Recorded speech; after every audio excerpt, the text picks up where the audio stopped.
शंख भगवान से अनिल गण बाबा प्रणाम, गणेश भगवान गौरा पार्वती, गुरुदेव को प्रणाम, माँ सरस्वती, अपने माता पिता को प्रणाम और संसार के जितने हैं सबको हर हर महादेव और जय श्री कृष्णा और राधे राधे। तो जो है कहते हैं कि देखो भगवान की शरण में हमें जाना चाहिए। हालांकि मेरी कल से और ज़्यादा तबीयत खराब हो गई। कल मैंने आंवला मुरब्बा खा लिया सोते टाइम। मैं सारी दवाएं अपने आप करती हूँ। तो अब चलो कोई बात नहीं है, ये तो मौसम ही बदला है। देखो ये बदलाव ये प्रकृति का नियम है, ये बदलाव होता है, ये मौसम में बदलाव होता है, मनुष्य के जीवन में परिवर्तन होता है, बदलाव होता है। अगर ये बदलाव नहीं होगा, चाहे मनुष्य हो, चाहे ये जो है चाहे ये मौसम हो, तो बदलाव तो जरूरी है। चूँकि अगर बदलाव नहीं होगा, एक सा ही सब चलता रहेगा, तो फिर संसार का क्या होगा।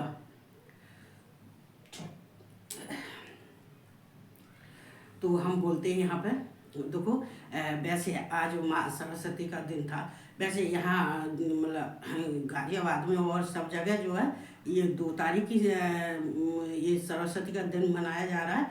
और वैसे इलाहाबाद में जो है, प्रयागराज में कल की जो है ये दिन त्यौहार मनाया जा रहा है।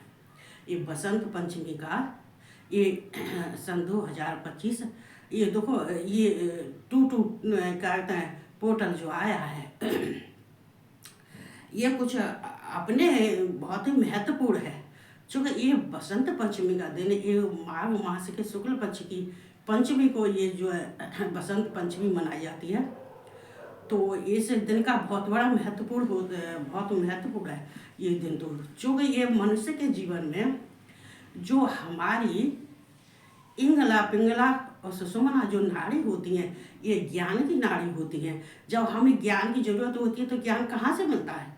ये सरस्वती क्या है, ये वाग देवी है, ये वाणी की देवी है, ये ज्ञान की देवी है, ये बुद्धि की देवी है, ये विद्या की देवी है, ये संगीत की देवी है, ये बीड़ा वादनी है। तो मनुष्य के जीवन में ये सारे सुख कहाँ से मिलते हैं, हमारी वाणी से। मुख्य एक चीज़ क्या है, वाणी। तो ये माँ सरस्वती का ये माघ मास के बसंत पंचमी को, शुक्ल पक्ष की बसंत पंचमी को इनका जन्म हुआ था। वैसे हालांकि कामदेव का भी जन्म बसंत पंचमी को ही हुआ था, कामदेव का। तो उनका नाम मदन भी रखा, मनमोहक रखा। चूँकि ये मन को मोहने वाले ये दिन ही इतना होता है कि ये सबके मन मोहने वाला दिन होता है। यहाँ से क्या होता है, यहाँ से जो हमारे बसंत ऋतु आने के बाद में जितने हैं पेड़ पौधा हैं और जितने ही लता पता हैं, फूल पत्ती उन पे आने लगती हैं, नए पत्ते आने लगते हैं, पुराने पत्ते झड़ जाते हैं, नए पत्तों का आगमन हो जाता है और हरियाली चारों तरफ एकदम हरी भरी दिखाई देती है। जो कहते हैं ये सर्दी के दिन में जो है ये सारे पेड़ पौधा बेकार हो जाते हैं। लेकिन बसंत ऋतु के आने के बाद में तो मनुष्य के जीवन में बाहर आ जाती है, मनुष्य के जीवन में बाहर आ जाती है। ये जो पशु और पक्षी हैं ये भी किलकोर करते हैं, ये गंगा जमुना है ये भी किलकोर करने लगती हैं, ये भी खूब खेलने लगती हैं। चूँकि ये ऋतु जब ऋतु में परिवर्तन होता है, बसंत ऋतु आ जाता है, तो ये बसंत ऋतु सबके मन को मोहने वाला होता है। चूँकि जितने भी ये कामदेव ने ये ब्रह्मा के कहने से इनको जन्म देने के बाद में जितने भी कांड हुए थे, जितने भी कामदेव ने किए थे, ये बसंत ऋतु को ले जाके ही किए थे। बसंत ऋतु के आने के बाद चूँकि जब बसंत ऋतु आ जाती है तो सब आनंद मग्न हो जाते हैं। तो ये माँ सरस्वती ये ज्ञान की देवी है, एक वाग देवी है। चूँकि ये अपनी वाणी से इनकी वाणी इतनी मीठी होती है, इतनी अच्छी होती है कि अगर मनुष्य कैसे संसार में रहता है, कैसे सबके दिलों को जीतता है, अपनी वाणी से, मन से, वाणी से। और ये बुद्धि भी देती हैं, ये विद्या भी देती हैं। ये संगीत गाते हैं, जिनके गले इतने अच्छे होते हैं, इतना अच्छा संगीत गाते हैं, तो किसके जरिए से गाते हैं? माँ सरस्वती के। कहते हैं माँ सरस्वती जिन पर निहाल हो जाती हैं और उनका तो बल्ले बल्ले कर देती हैं। संगीत कहते हैं अरे वो बड़ा अच्छा गाता है। तो कैसे गाता है? उस पर माँ सरस्वती की कृपा होती है। कहते हैं हर एक किसी को बाणी नहीं मिलती है, भाग्य वाले को ही बाणी अच्छी मिलती है। कोई कोई तो कर्कशा होता है, अगर वो बोलता भी है तो झर के समान बोलता है, और हुकारा भी मारेगा तो ऐसे मारेगा जैसे कि पता ना कौन सा शत्रु कौन सा दुश्मन है। तो यहाँ हमें सरस्वती की पूजा करनी चाहिए। वैसे हालांकि इलाहाबाद में कल है, लेकिन कोई बात नहीं है, ये 2 तारीख का भी है और 3 तारीख का भी है। 2 तारीख को भी हम मना सकते हैं। हमने तो खैर आज ही मनाया। हमारी माँ सरस्वती का तो दीपक जल रहा है और सरस्वती की ठीक ढंग से पूजा करनी चाहिए। देखो यहाँ कारण क्या हुआ था, ये ब्रह्मा ने जब सृष्टि की रचना की थी, तो ब्रह्मा ने सृष्टि की रचना करने के बाद में उन्होंने मतलब जब वो थक जाते थे, परिश्रम करते थे, परिश्रम करने के बाद में थक जाते थे, तो ये सबकी सृष्टि की रचना करने के बाद में भी ये उनको ब्रह्मा को सब कुछ शून्य दिखाई देता था। क्या दिखाई देता? ये शून्य दिखाई देता था। चूंकि इंसान की थकान मिटाने के लिए कोई एक ऐसा साधन होना चाहिए जिससे कि मनुष्य को आनंद विभोर हो जाए, जिससे कि उसकी थकान दूर हो जाए। तो ये जब ब्रह्मा ने ये मनुष्यों की उत्पत्ति करी, देवताओं की भी करी, ये जो है राक्षसों की करी, दैत्यों की भी करी, पर्वत समुद्रों की भी की थी, पेड़ पौधों की थी, स्थावर जंगम की भी की थी, और ये जितने हैं उन्होंने जो है सृष्टि की थी। लेकिन सृष्टि करने के बाद में फिर भी उन्हें ऐसा ही लगता था कि सृष्टि तो मैंने सबकी कर दिया, मनुष्यों को भी कर दिया। लेकिन फिर भी यहाँ पे कोई ऐसा मनुष्य मुझे नहीं दिखाई देता है कि जिसके संग में मैं थोड़ा सा मनोरंजन कर सकूं, कि मेरी अपनी थकान मिटा सकूं। देखो ये भोलेनाथ ने भी ये ब्रह्मा को जो सरस्वती दी थी, विष्णु को लक्ष्मी दी थी, रुद्र को काली दी थी, तो किस लिए दी थी? जो इनकी शक्ति थी, ये शक्ति के बल से ये संसारिक कार्य करते थे। इनकी कहते हैं कि इनसे सबसे ज्यादा तो ये ब्रह्मा विष्णु और रुद्र से ज्यादा तो ये शक्तियां थी, ये सारा कार्यभार संभालती थी। ये ही इनको धर्म के मार्ग पर डाल देती, ये ही ज्ञान देती थी। लेकिन ये ब्रह्मा ने विचार किया कि ऐसा कुछ उपाय करना चाहिए। तो कहते हैं कि एक स्त्री की बहुत जरूरत है। तो उन्होंने अपने कहते हैं मंत्रों के द्वारा कमंडल से जल छिड़का। जल छिड़कने के बाद में ये सरस्वती उत्पन्न हो गई, सरस्वती प्रकट हो गई। जब सरस्वती प्रकट हुई थी तो बहुत सुंदर थी। ये सफ़ेद वस्त्रों में थी, ये हाथ में बीड़ा लिए थी, ये लंबे बाल थे और बहुत सुंदर लग रही थी, एकदम सफ़ेद थी। तो जब ये हुई थी, जब कहते हैं कि जब सरस्वती हुई थी तो चारों तरफ से बाहर आ गई थी। चारों तरफ से ये गंगा जमुना भी इतनी लहरें लहने लगी थी, इतनी तेज बहाव इनमें हो गया था। और जितने ही सरस्वती का जन्म होने के बाद में ये एकदम ये हवाएं, ये रुतें इतनी सुंदर हो गई, हवाएं इतनी अच्छी हवा चलने लगी थी, ये ठंडी ठंडी हवा चलने लगी थी। ब्रह्मा जी कहने लगे कि ये तो मुझे जो हमने फिर ब्रह्मा ने इनका नाम सरस्वती रखा, चूंकि ये बीड़ा वादनी थी। फिर ब्रह्मा ने कही थी कि ये सरस्वती तुम बीड़ा अच्छा बजाती हो, तुम्हारे जो है ये कंठ ये बहुत अच्छा, ये तुम्हारी कंठ की आवाज़ बहुत अच्छी है, बहुत अच्छा गाती हो। तो जब इस सृष्टि की रचना करके आते थे तो वो कहने लगे सरस्वती हमें थोड़ा सा संगीत सुना दो। तो ये माँ सरस्वती क्या करती थी, ये संगीत, ये अपने हाथ में बीड़ा लेके ये संगीत बीड़ा बजाती थी और संगीत करती थी। और संगीत करती थी, गाती थी अपने कंठ से, बहुत सुंदर गाती थी। कहते हैं इनका गाना सुनने के लिए तो सब आ गए। ब्रह्मा जी कहने लगे, एकदम ब्रह्मा जी मस्त हो गए, कहने लगे कि सरस्वती तुम्हारी वाणी बहुत अच्छी है, ये तुम्हारा कंठ इतना सुंदर है, इतना तुम अच्छा गाती हो, इतना तुम बीड़ा इतना अच्छा बजाती हो। ये ब्रह्मा जी एकदम खुश हो गए, प्रसन्न हो गए। तो ये ब्रह्मा जी सोचने लगे कि ये जो है हमारे जैसे संगीत की के लिए हमारा मन बहला लगी, सरस्वती के अंदर इतने गुण हैं, ये ज्ञान की भी देवी हैं, ये जो जितना काम ये ब्रह्मा जी का था माँ सरस्वती संभालने लगी थी अपने ज्ञान से। चूंकि ये मनुष्य के अंदर जो ज्ञान आता है वो कहाँ से आता है? मनुष्य ये कहते हैं ये अच्छा बोलता है तो क्यों बोलता है? चूंकि देखो ये बोलने की जो होता है हमारा, इससे हम सबका मन मोह लेते हैं। ये वाणी तो है जो सबका मन मोह लेती है। तो ये वाणी तो है, ये वाणी से हम सबका मन मोह लेते हैं।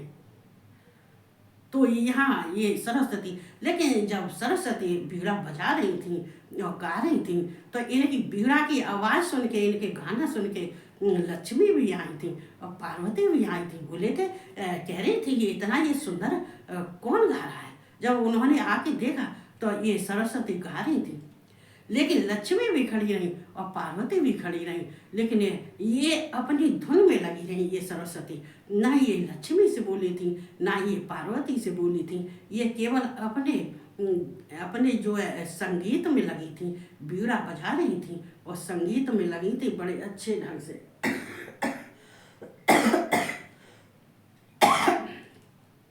लेकिन जब उन्होंने लक्ष्मी और जब पार्वती ने देखा कि ये सरस्वती तो कुछ अपने में ज़्यादा ही अहंकार आ गया, कि इतना अहंकार आ गया कि हम गए तो ये बीड़ा बजाने में लगी रही, ये अपने गाने में लगी रही थी और ब्रह्मा भी मस्त थे। ना ही हमें तो ब्रह्मा ने कहा कि तुम बैठो और ना ही सरस्वती ने कहा, चूँकि ब्रह्मा भी मस्त हो गए ये सरस्वती का ये बीड़ा सुन के, उनकी संगीत सुन के ब्रह्मा भी मस्त हो गए। ये उन दोनों का जब गुस्सा आ गया तो वे पार्वती भी लौट आई और लक्ष्मी भी लौट आई। उन्होंने कह दिया अब इसको सरस्वती को बहुत अहंकार आ गया, अब इसके अहंकार को तो हम देखेंगे। चूँकि देखो ये कभी कभी सामने वाले को जो होता नहीं है, जो होता है वो दिखता नहीं है, जो दिखता है वो होता नहीं है। हालांकि उन सरस्वती के अंदर कोई अहंकार नहीं था, चूँकि वो तो ज्ञान की देवी है, ये वाणी की देवी है। उनके अंदर तो ज्ञान इतना भरा हुआ है कि जो ये ज्ञान कहाँ से मिलता है? ये जो हमारी नाड़ियाँ जो तीनों हैं, ये जो ज्ञान की नाड़ियाँ हैं, अगर ये अच्छे ढंग से चलती हैं और हमें ये समझ लेना चाहिए, अगर हमारे अंदर ज्ञान की भाषा है, ज्ञान हमारे अंदर है, तो हमारी ये तीनों नाड़ियाँ सही चल रही हैं।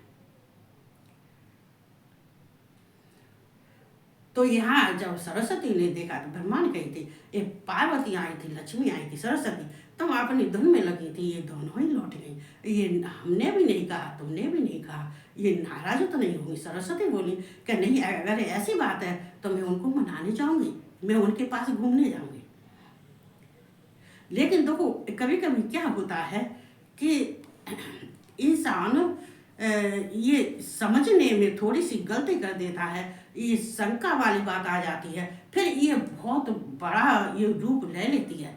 ये शंका बहुत बड़ा रूप ले लेती है, ये श्राप का रूप ले लेती है। ये सोचो तो जो ये सरस्वती जब गई थी लक्ष्मी से कहने लगी, लक्ष्मी तुम गई थी, हम बीड़ा बजा रहे थे, हम संगीत गा रहे थे, लेकिन हम संगीत कर रहे थे, लेकिन हमने तुम्हें नहीं देख पाया।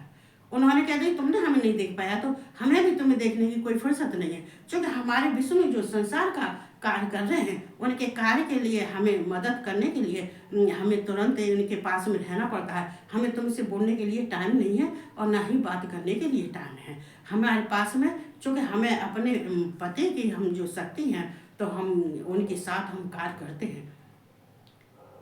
उन्होंने फिर पार्वती के पास गई थी, पार्वती से कहा, लक्ष्मी पार्वती दोनों ही थी, बोले कि मैं विष्णु की पत्नी हूँ तो लेकिन है ये फिर पार्वती से कहा, पार्वती आप हमारे पास आई थी लेकिन हम संगीत में लगे थे, हमने आपको नहीं सुन पाया, हमने आपको नहीं देख पाया और हम आपके पास मिलने आए। उन्हें कहती मुझे तुमसे मिलने की जरूरत नहीं है, मेरे पास टाइम नहीं है, मेरे शिव वो ये तीनों लोगों के पति हैं, उनके पास में तीनों लोगों को देखना होता है, कार्यभार करना होता है, तो मैं उनके संग कार्यभार संभलवाती हूँ, मैं करती हूँ, तो मेरे पास टाइम नहीं है। सरस्वती फिर खड़ी रह गई। फिर भी सरस्वती जो है ये अच्छे स्वभाव सुशील स्वभाव से ही खड़ी रही थी। सरस्वती कहने लगी चलो इनकी थोड़ी गुस्सा है, ये शांत हो जाएगी। लेकिन ये लक्ष्मी कहने लगी, पार्वती कहने लगी कि तुम्हारे अंदर इतना अहंकार आ गया है कि तुम ये हम तो अपने अपने पतियों के साथ रहते हैं, अपने पतियों के साथ काम बटाते हैं, लेकिन तुम ब्रह्मा के साथ क्या करती हो? ब्रह्मा जी तुम्हारी अकेली सृष्टि की रचना करते हैं, तुम क्या उनका हाथ बटाती हो? क्या उनका कार्य करती हो? केवल तुम बीड़े में लगी रहती हो, बीड़ा बजाने में ही लगी रहती हो, और इसके अलावा तुम क्या करती हो? उनको गुस्सा आ गया। देखो ये कोई है, हम चाहे कोई हो, चाहे कोई स्त्री कोई हो, चाहे शक्ति हो चाहे स्त्री हो, कोई हो, जब पानी सर से ऊपर चला जाता है तो फिर बोलना उचित होता है और बोलना चाहिए। देखो यहाँ भगवान शिव ही कहते हैं अगर कोई अपराध कर रहा है और कोई लेकिन तुम किसी का भला करते हो, किसी का बुरा नहीं करते हो और ना ही तुम बुरा सोचते हो, और लेकिन अगर कोई सामने वाला, और ना ही तुम बुरे हो, तुम अंतर्यात्मा से शुद्ध हो, पवित्र हो, लेकिन सामने वाला अगर कोई गद्दारी कर रहा है और सामने वाला गलत कार्य कर रहा है तो तुम्हें ताड़ना देने का अधिकार है, तो तुम्हें बोलने का अधिकार है और मार देने का भी अधिकार है। क्योंकि जहाँ गद्दारपनी होती है वो अगर कोई देखता है तो वो देखने वाला महापापी होता है, जैसे भीष्म पिता और धृतराष्ट्र और कृपा शंकर और ये जितने थे जो थे द्रोणाचार्य, ये सब थे, तो ये क्या थे? ये देख ही तो रहे थे, देखने के बाद में इनका परिणाम कितना भयंकर निकला। तो इसकी अगर किसी को ये देखते रहना और उसको पाप लगता है और वो भुगतना पड़ता है, तो उसके लिए मैं किसी को दंड नहीं देता हूँ। ये भगवान शिव की वाणी है, ये शिव कहते हैं इस बात को। लेकिन फिर पार्वती कहते सरस्वती को गुस्सा आएगी। सरस्वती कहने लगी कि तुम दोनों को बहुत अहंकार हो गया है, मैं भी तुम्हें श्राप देती हूँ लक्ष्मी कि तुम मृत लोक में जाके एक वृक्ष का रूप लोगी और विष्णु से अलग हो जाओगी, और वृक्ष का रूप मुझसे अगर कहती हो कि मैं ब्रह्मा से अलग रहती हूँ, ब्रह्मा मेरे पास नहीं रहते, तो तुम ही विष्णु के पास नहीं रहोगी, तुम ही मृत लोक में जाके ये वृक्ष का रूप लोगी तुम, और तुलसी होगी तुम, तुलसी के रूप में ये वृक्ष बन के मृत लोक में रहोगी तुम और विष्णु से अलग रहोगी। लेकिन श्राप देने के बाद में सरस्वती चली गई थी। सरस्वती चली गई तो देखो यहाँ क्या है, देखो हमें सबको क्या करना चाहिए। तो ये हकीकत हुई कि ये तुलसी जो है ये वैसे भी ये श्रापित हैं, वैसे भी ये तुलसी है, लेकिन है विष्णु की पत्नी है, लेकिन ये लक्ष्मी के रूप में ये लक्ष्मी विष्णु के पास में बहुत कम रहती है। लक्ष्मी कहती है कि मुझे संसार का कार्यभार संभालना होता है, संसार में मुझे प्राणियों को देखना पड़ता है, किसके पास धन है, किसके पास में कपड़े हैं, किसके कौन भूखा है, कौन क्या है, तो ये मुझे संसार का कार्य है, तो ये मुझे कार्य करना पड़ता है। तो यहाँ तो ये तो हम यहाँ कहते हैं ये सरस्वती, तो तभी तो कहते हैं ये हमेशा अच्छा बोलना चाहिए, अच्छा कहना चाहिए। क्योंकि जो सरस्वती की हम पूजा करते हैं ऐसी पूजा नहीं करते हैं। हम सरस्वती के पास में बैठ के हम कुछ मांगते हैं, हम वैसे कुछ नहीं मांगते हैं। ये धन दौलत, ये रुपया पैसा और मकान गाड़ी बंगला नहीं मांगते हैं। हम जो मांगते हैं वो बहुत अनिवार्य है, सबके लिए अनिवार्य है, मांगना चाहिए। क्योंकि ये ज्ञान की देवी, अगर किसी के पास में ज्ञान नहीं होगा, अंधकार में रहेगा, तो प्रकाश कहाँ से आएगा? क्योंकि ये प्रकाश तो मनुष्य के अंदर है। जब अंदर प्रकाश है तो बाहर प्रकाश है, और जो अंदर प्रकाश नहीं है तो बाहर भी प्रकाश नहीं है। कहते अंदर जो अंधकार में डूबा हुआ है तो उसे बाहर भी सब अंधकार ही दिखाई देगा।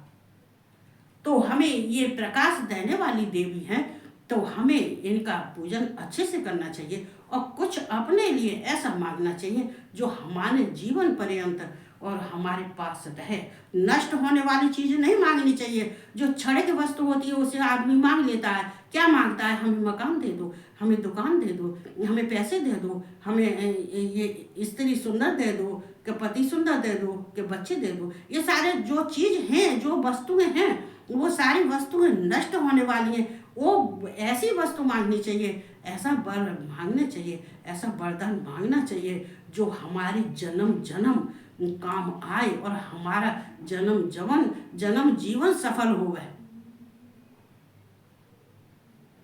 तो ये कहते हुए आज मैं वैसे इतनी बोल रही, लेकिन बोलने के लिए मैं बहुत हो रही थी, कैसे बोलूँगी। सुबह से तबीयत बहुत ख़राब हो गई थी। तबीयत खराब नहीं, ये मैं सारे उल्टे काम करती हूँ। मैंने रात में सोते वक्त मुरब्बा खा लिया, आमले का मुरब्बा खा लिया और मौसमी का जूस भी पी लिया।